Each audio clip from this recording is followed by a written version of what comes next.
একটি ছোট্ট মেয়ে জানালার পাশে বসে বই পড়ছে, আর পৃথিবীর অন্য কোথাও একজন ছেলে স্কুলে যেতে পারছে না, কারণ তার কাছে একটি বইও নেই।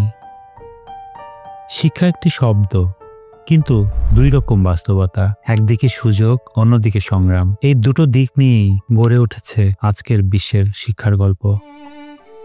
শিক্ষা, যে গল্প বদলে দিয়েছে পৃথিবীকে। গত কয়েক দশকে একটি অবিশ্বাস্য পরিবর্তন ঘটেছে।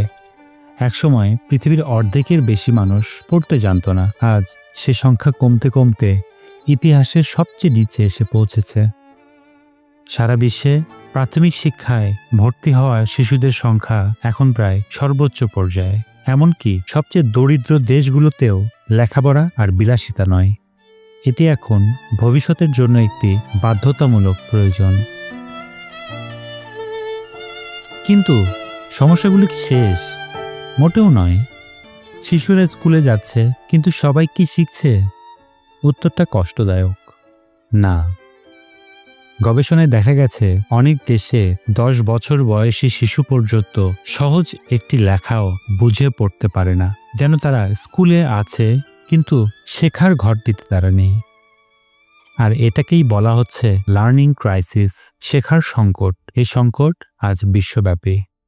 কেন শিশুরা শিখছে না? কারণগুলো অনেক।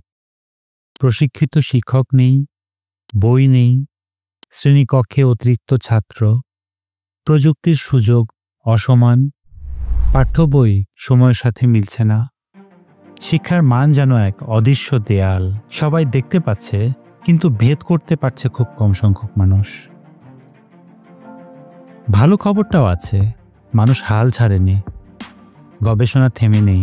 বিশ্বজুড়ে শিক্ষাবিদরা বলছে ভবিষ্যতের শিক্ষা হবে ব্যক্তিকেন্দ্রিক, দক্ষতা ভিত্তিক এবং প্রযুক্তি নির্ভর। শিশুরা শিখবে সমস্যার সমাধান, সৃজনশীলতা, প্রযুক্তি ব্যবহার, বাস্তব জীবনের কাজ। গবেষণায় পাওয়া সবচেয়ে চমকপ্রদ তথ্যগুলো হলো, মেয়েদের শিক্ষা এখন ইতিহাসের সর্বোচ্চ স্তরে। সবচেয়ে দরিদ্র দেশগুলোই সবচেয়ে দ্রুত উন্নতি করছে। শুধু মুখস্থ নয়, দক্ষতা এখন মূল ফোকাস। শিক্ষকরা এখন আর শুধু শেখান না, তারা শেখার পথ দেখান। ভবিষ্যতের শিক্ষা একটি নতুন পৃথিবীর প্রতিশ্রুতি। শিক্ষা কখনোই সীমাবদ্ধ বিষয় না। শিক্ষা স্কুলে, কলেজে, ঘরে, টিভির স্ক্রিনে, কমিউনিটিতে এবং প্রতিটি অভিজ্ঞতার মধ্যেই। শিক্ষা হচ্ছে সেই আলো যা একটি শিশুকে শুধু সফল মানুষ বানায় না, তাকে ভালো মানুষও বানায়।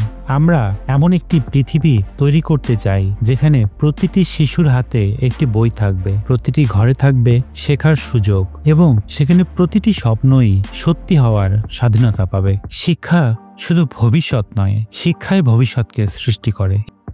এই পৃথিবীকে বদলাতে পারে একটাই শক্তি, সেটা শিক্ষার শক্তি।